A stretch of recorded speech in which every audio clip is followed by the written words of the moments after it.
Okay, hello everyone out there.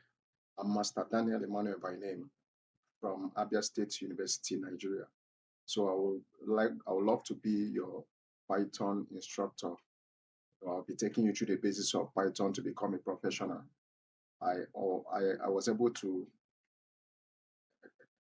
encompass all topics like a chapter of a book, starting from chapter one, why you need to learn Python as a programming language, and down to chapter 22, which talks of file operations.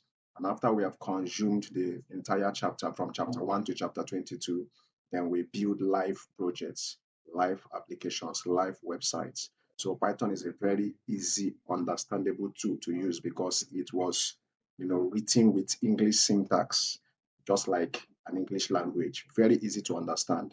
So I am friendly, you know, I love sharing ideas, I'm innovative, ready to create new things. And then I'm also, I love reading, and I also love traveling. So I'll be excited to meet with you. So thank you.